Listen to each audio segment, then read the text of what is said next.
Retro. Hi, this is Fred Tatasciore, and you're listening to Dennis and Jay on Podcast Stardust. The Force is strong with both of them.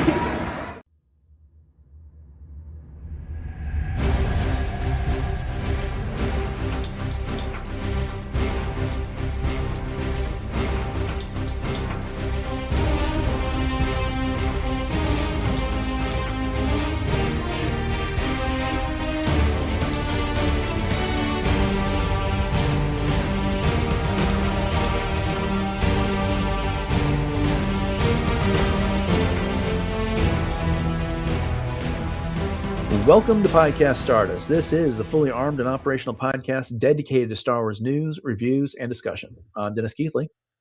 And I'm Jay Krebs. And it's time to get back into the Clone Wars with a look at Episode 7 from Season 3, which is called Assassin. But before we get into the attempt on Padmé's life, Jay, I want to go ahead and remind everybody where we can be found on social media.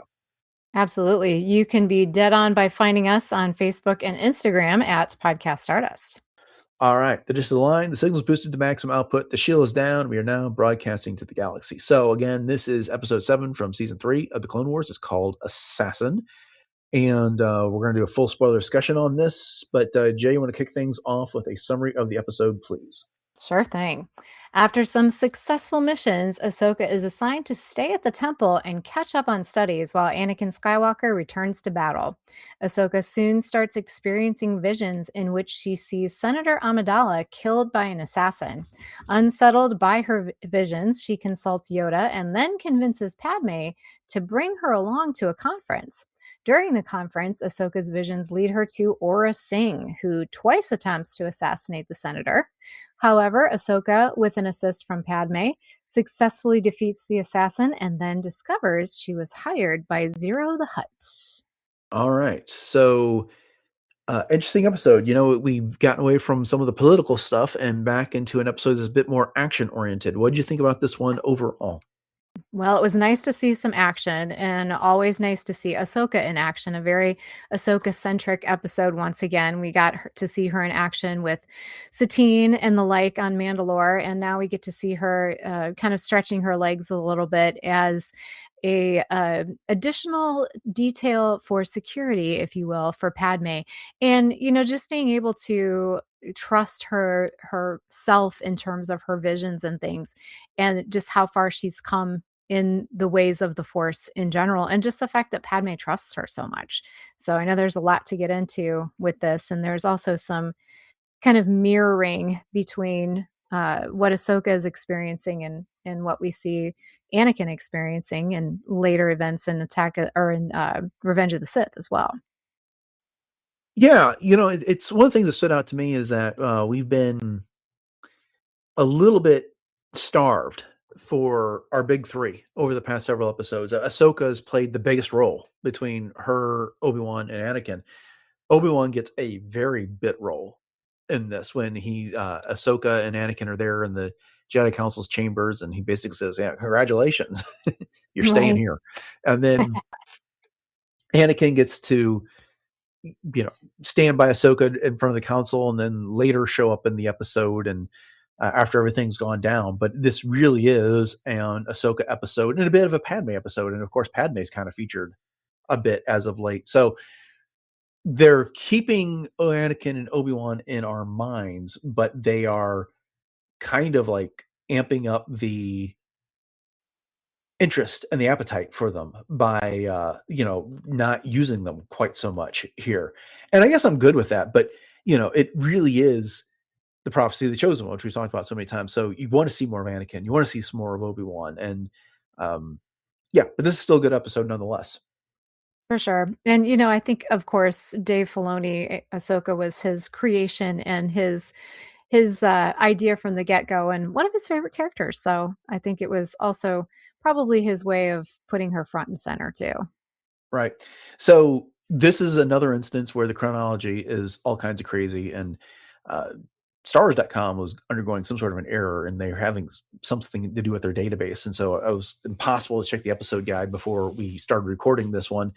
But this is this takes place before episodes from the previous 2 seasons, especially the season 2 finale, Lethal Trackdown, which actually takes place before the season 1 finale. So they're like keep Yeah. going backwards in time on this one. And in the in that, in those different finales we've seen, Aurra Sing's believed to be dead, but other events have since happened with Hondo and the like here. But I don't know. It's hard to keep the whole thing straight, and it can be a bit maddening with this, but we can put up with it because the stories are all good here. And at any rate, we've got Ahsoka being congratulated for things that she's done in the past. We know a whole bunch of other stuff is about to happen, and like the episodes we just saw all happen way after this one does. But let's talk a little bit about this whole, this kind of like forced rest for Ahsoka on that. On the one hand, it's a plot device. They need to get her away from Anakin so they could put her, it's just her and Padme. Anakin would have completely interfered with this entire story on so many levels. One, being overprotective for Padme, and two, getting in Ahsoka's way. We've seen that happen so many times here. But what do you think of this idea that, yeah, you did such a great job that we're going to make you take a break? Yeah. That the Jedi Order foisted on her. Oh, yeah, we need you here to give your full report kind of thing. Yeah, and it was, what Ahsoka said to Anakin about, who's going to have your back. It's the dynamic that they have established as master and Padawan is so strong for Ahsoka, obviously. And not that it isn't for Anakin as well, but I think it's good for Anakin to, say to Ahsoka, well, in this instance, you prove me wrong. Like this is where you need to be right now. And it wasn't him blowing her off so much as it was that, okay, you need to have a little bit of balance. You had this really crazy adrenaline rush mission and you were very successful with that, but it's time to pull back, get a little bit grounded, do what you need to do. You're still a Padawan. You have to study and, stay out of trouble. Ha ha ha ha. Yeah. And it's like, of all the people that could come from, Right. it's Anakin, who Exactly. never wanted to sit still and do these type of things. He always wanted to be out where the action is. And he always learned better in the field. And that's the point she brings up. She's like, where else would I learn better than being out there in the field? And so, but she relents, and it gets her in the right place at the right time where she starts experiencing these visions. And, it's very pointed. At first, she's not entirely certain that's Padme, but then she comes to realize that it is Padme that is at the heart of this assassination that she's seeing here. And, she goes to Yoda for guidance. This is like Yoda's crib speech that he gives everyone who shows up in his office complaining about dreams and visions and, someone someone who's close to you and whatever. Right. Except in this instance, the guidance is a little different, which is when Yoda's talking to Anakin in Revenge of the Sith, it's all about dealing with the consequences of this. He's having these terrible visions of someone close to him dying, and Yoda counsels them like, well, train yourself to let go of everything you fear to lose. Meanwhile, the guidance to Ahsoka is learn to trust in the Force, learn to take these visions and these dreams seriously. What do you think the difference is here between the two? Well, it's funny that you say that because I thought the same thing. And I thought a lot about this actually. And I think that what it comes down to is what Yoda was able to sense.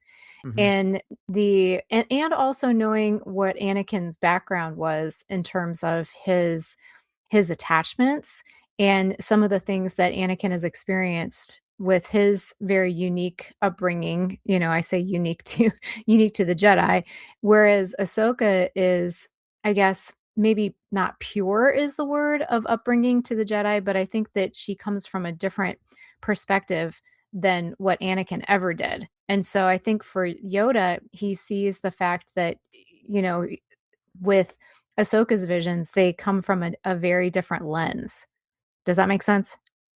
No, I think you're exactly right. I think I think Anakin, I think to paraphrase some of the things that you're saying, Anakin shows up in Yoda's office not because he has any doubts about his visions. He's seen something clearly. He's being evasive with Yoda on who it is that's close to him that's going to die. I think Yoda, at the time, I suspect it's Obi-Wan, and that Anakin's talking about. And so Yoda takes upon himself to say, well, I need to counsel Anakin to get past the attachments, just like you were saying. Whereas Ahsoka's like, I am sensing a tragedy that's about to happen. And I believe I'm getting these visions to help me prevent the tragedy in this case. And so therefore Yoda gives the different advice. But it just is it's so weird because both conversations start out almost the exact same way, but then go very different directions after that. Yes, they do. And like you said, Yoda almost uses this canned speech and Mhm. almost the exact same syntax and everything that he used with Anakin with very pointed differences. And what's really interesting too is that with Ahsoka, from my understanding in the way that this was explained, is that these are the first time that she's ever had visions. So she wasn't Mhm. even really sure of what she was exactly experiencing, but yet she was being counseled by Yoda to trust in them and to do these things. And you kind of jumping forward, Ahsoka was actually successful in saving Padme because Right. of her visions, whereas Anakin definitely was not. And so it's kind of like you almost read between the lines and wonder, I wonder if Anakin ever thought like, well, Ahsoka was successful. Shouldn't I be able to be successful? And do you think that has something to do with motive? Whereas Anakin was acting out of a sense of possession Mhm, with mhm. Padme, and so he brought about the very demise he was trying to prevent. Whereas Ahsoka was trying to prevent a tragedy, was trying to interpret the vision and what the vision was telling her to do Right, in this right. situation.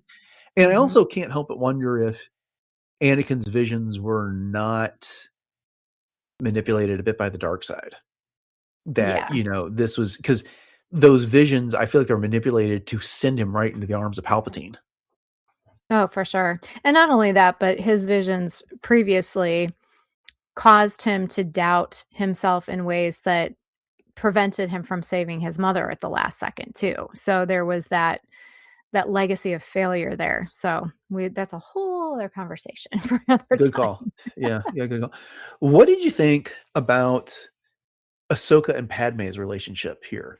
Because Mhm. they basically hugged and greeted each other like sisters. Right. And I think for Padme, it's kind of taking Ahsoka under her wing a little bit because she even has a lot of empathy to her almost as a peer. Mhm. Because when they're playing the Jar game and, Ahsoka's having a lot of doubts, Padme launches into this whole story about when she was queen and some of the doubts that she had and the insecurities that she had. And so it really makes you realize in that instance that Ahsoka truly is a child. Even though she's done all of these things and she's been all of these on these missions and she's, executed enemies and all of these things, she's still a child.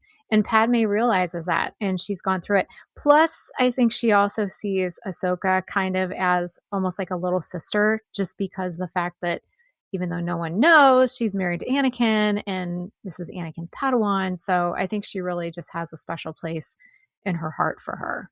That was exactly the question I was about to ask you, which is Ahsoka Padme's way of spending time with Anakin by proxy? And Mhm. Yeah. essentially there that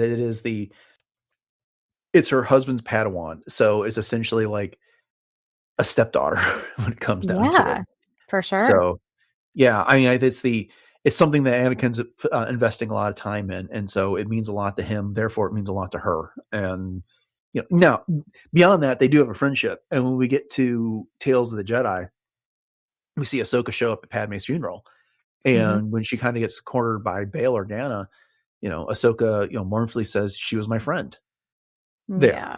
Now, she knows the truth by that point, but well, part of the truth at that point. But again, there was something there. And so I don't know. It kind of struck me that we've had all these various conversations about attachment that Anakin was trying to protect Padme out of this attachment that he had for her. And Ahsoka, even though that they have this super close relationship, or she does with Padme here, again, her motives are a little bit more pure. She doesn't have that attachment to Mhm. Padme. It is all about preventing a tragedy. Padme is an important person in the galaxy, getting assassinated would be huge. It would be catastrophic. And so I never got to see the feeling that, whereas Anakin would fall to the dark side to protect Padme, that's not something that would ever happen to Ahsoka. Right, right. No, I totally agree with you.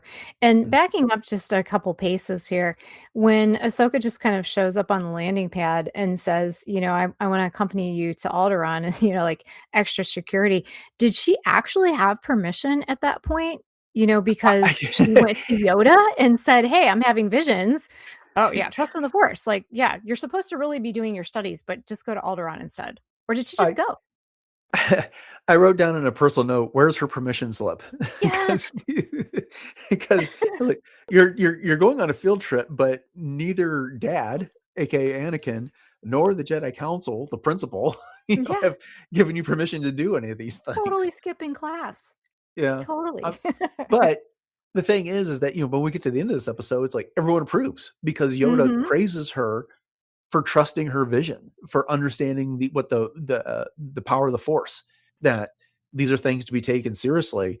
And so it's like, you followed that vision, you considered it, and you acted on it, no matter how, I don't want to say, I'm not sure what the word I want to use. It's not foolish, but at some point it's kind of like Anakin and not Anakin, Padme and Typho, Captain Typho, were almost humoring her because, again, as you pointed out, Ahsoka's a child and she's assisting on going, and they're like, oh, what could it hurt? Yeah, sure. Come along. It's the, having a jet along, that's not going to bother anything, but it's almost like they weren't really taking her seriously as much as they were humoring her. When she was asking. No, I think that's a good call, because there was at one point, and I even wrote this down, that, why Typho, knowing that Ahsoka had these visions and Ahsoka was so passionate about the fact that, I need to protect Padme, Typho pushes for duty over safety at first. He's like, well, Padme has to do this. She has a duty to uphold. You're the captain of her safety. Like, don't you think that a Jedi with the Force, vision that she's having is maybe somebody that you can listen to just a little bit more? But then, also Ahsoka kind of has some of those false alarms, so to speak, when she goes into Padme's bedroom, which was very much like Attack the Clones. Yeah. But, she's like, oh, false alarm. Again, to your point, Typho is probably like rolling his eyes going, oh yeah, here we go. Playing with the Force again, kind of thing.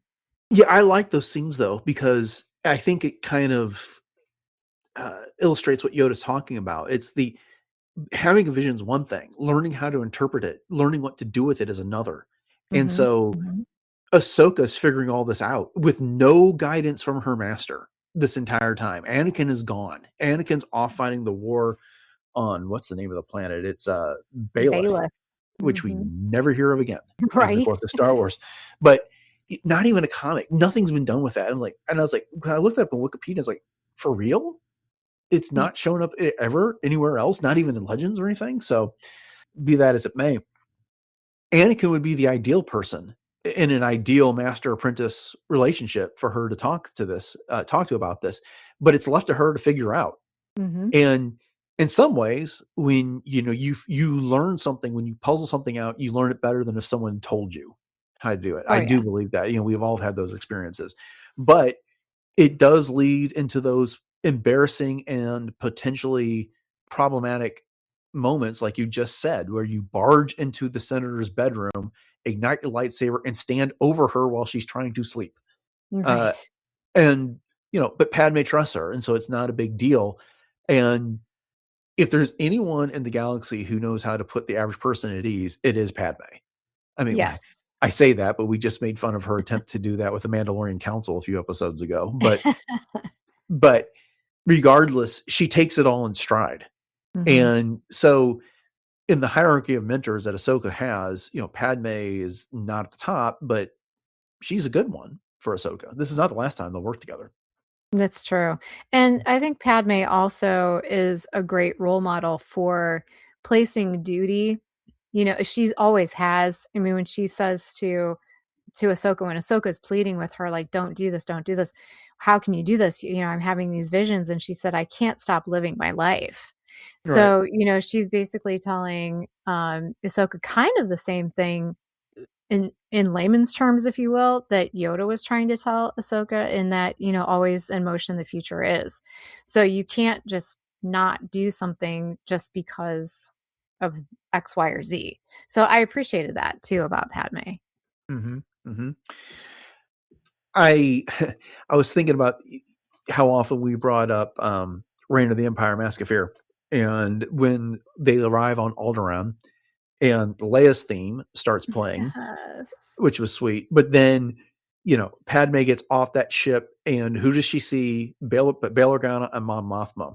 Mm-hmm. And the only thing that was missing was Saw Gerrera, for that matter. But Yeah. the reason why it came to mind is that, throughout the course of that novel, Bail and Mon Mothma, especially Bail, often thought about how much Padme meant to them. And, this kind of like alliance the three of them had formed over this. And now we're getting illustrations here that back up that novel. Yeah, it's funny. It's like, when we read that book, and I know we've talked about this recently, it's like, I never thought that it would really influence the way I see so much other Star Wars, but it really has. We bring it up constantly. And Mon Mothma has no speaking roles in this episode. Yeah. And Bail has some, but voiced by Phil Lamar. And yet it's just kind of like, this is an instance of the three of them working together. That was that foundation of that relationship that they had, that when Padme passes away at the end of Revenge of the Sith, you can see why it so deeply impacts the other characters. Yes, yes. And I too thought about that book as well. And, just like you, I thought, oh gosh, like here's just another instance of where these two are connected. And yeah, I love that. And I also love the fact that, like you pointed out, Leia's theme was playing. Mm-hmm. And I just think that's so poetic because, of course, Leia ends up on Alderaan and here's her mama walking off the ship to the theme. And I was like, ugh, get my heart right there. Yeah, and it was very poetic that they should use that there.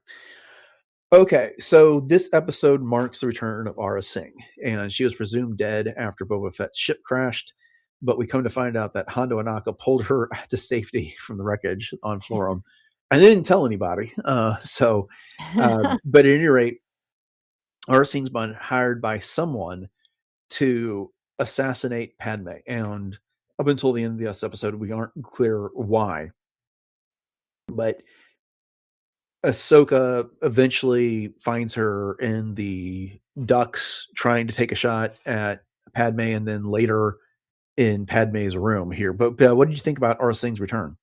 Oh, I always love Aurra Sing. I really do. And all I could think of is when Hondo pulled her to safety, I'm sure he had some kind of backhanded remark, to say to her at that point. Well, my dear, you've crashed again. So, yeah. Some kind of Hondo-ism. But yeah, Aurra is, and I love the fact that she came from basically a 2-second cameo, overlooking the pod race on Tatooine. And then she became very much like Boba Fett, kind of a cult classic, if you will. And then she ended up being featured very prominently, obviously, and and is in this episode as well. But I've always loved Aurra Sing's, her whole vibe. So it was really cool to see her again. Yeah, I'm glad you brought up that that cameo appearance she got in the Phantom Menace. Is that I remember at the time, ahead of Attack of the Clones, I want to say it was George Lucas or somebody else was teasing that appearance of the Phantom Menace was for a reason, because she was going to show up later. And then they clearly went a different direction. But then, like you said, a cool character never dies, and she became something bigger in the Clone Wars, which worked out just fine. I mean, she was also showed up in a number of comics too, but because she captured people's imagination, especially that like antenna sticking off the top of her head, that people weren't entirely certain what that was for. But it was good to see her. It was fun to see that that interaction, especially with Ahsoka there. I loved the takedown that she and Padme did. Aurra Sing shows up in Padme's room after they're piping her voice through the Betty droid into the conference so that she can get through. Neat little trick. But then just when Aurra thinks that she's taken Ahsoka down, Padmé pulls up the blaster and stuns her. It's just kind of a, and that look on Aurra's face just before she realizes what had happened. She let her guard down for a second, and they got her. Yep. And then Ahsoka's like, "Nice shot." Yeah, yeah. That And was good so, stuff and too. Padmé's like, "Well, I have had some practice." So, Yeah, no uh, doubt. and then the end of this is what really grounds it as having taken place before the season 1 finale, where Cad Bane shows up and basically holds a whole bunch of senators hostage before he goes and frees Zero the Hutt. And that is because when they get back to Coruscant and Ahsoka's describing her vision, the last thing she lands on when they're trying to figure out who ordered all this is purple. And Mhm. then everyone puts two together, that was Zero the Hutt. And then, of course, Mhm. they go to visit him, and Zero's like, acting like he knows nothing about what's going on. But she's like, well, we've got a Aurra Sing, Aurra Sing in custody, and she told us everything. Completely lying. Aurra didn't give up Zero the Hutt there, Right. but all she had to do is say that Aurra did, and Zero spilled on all that. Yeah, he's a horrible gangster. Let's just he's so bumbling. Not much of a bluffer at all.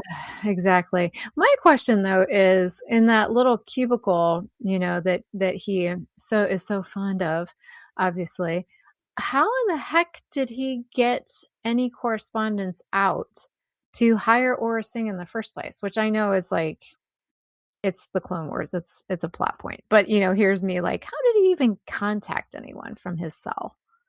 Yeah, it's weird because like the vision that Ahsoka has at the beginning of the episode is Aurra Sing getting the offer like in person from somebody. Yeah.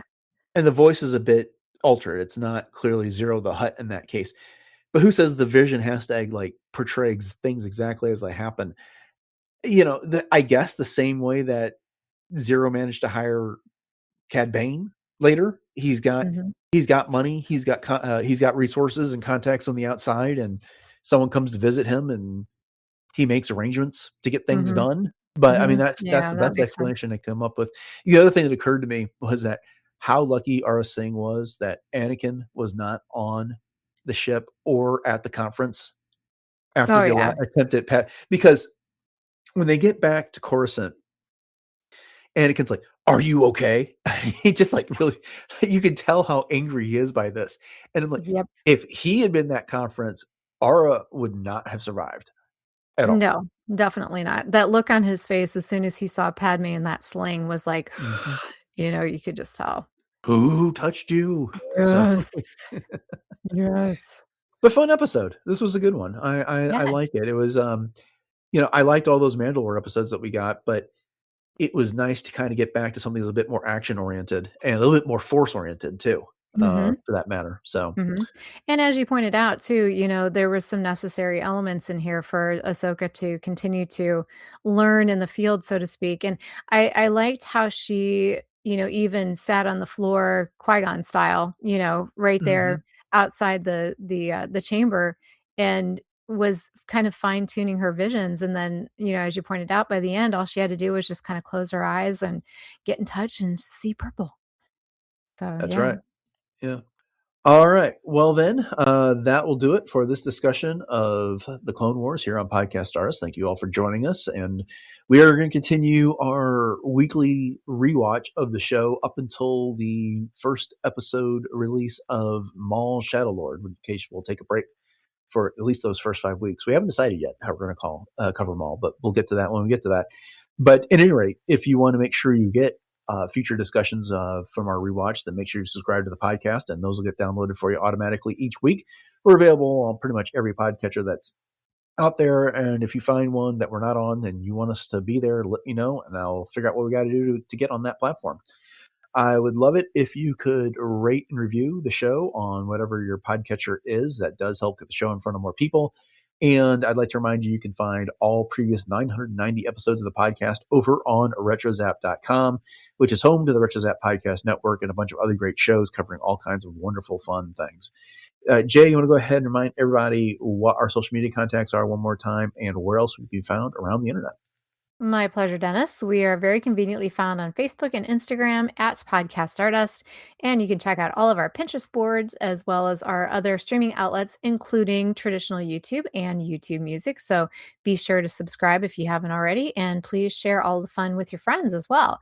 And you can also drop us a line at our email, which is podcaststardust@gmail.com. Still looking for listener questions so that we can put those together for our 1000th episode, which is coming up very, very quickly. And also be on the lookout on our social media for some fun ways to interact with that as well. And last but not least, check out the link in our show notes so you can snag yourself a Podcast Stardust piece of swag, whether that's a t-shirt or a sweatshirt or a coffee mug or the like. And all of those purchases do help to support the show. So thanks in advance. All right. What do you got going on in cosplay, Jay? All right. Well, you can find me on Instagram, which is at j.snipscosplay. And I'm going to hopefully be posting a lot more here coming up in the spring. So you can check out all of my adventures over there. And yeah, I'm Ahsoka, I'm Hera, I'm the Force Sister, I'm original concept Mandalorian, all kinds of fun things. So again, j.snipscosplay. All right. Upcoming on the show on Wednesday, we are really excited to release the part 1 of our The Force Awakens series that's going to be playing out over the course of this year. And then on Friday, we'll be wrapping up the week with some Star Wars news. And unless some other stuff breaks, we're going to be talking about some more of the fallout from the Lucasfilm leadership shakeup. So plenty there to discuss. But with that said, thanks for listening to episode 991 of Podcast Stardust, everyone. Have a great week. And until next time, may the Force be with you.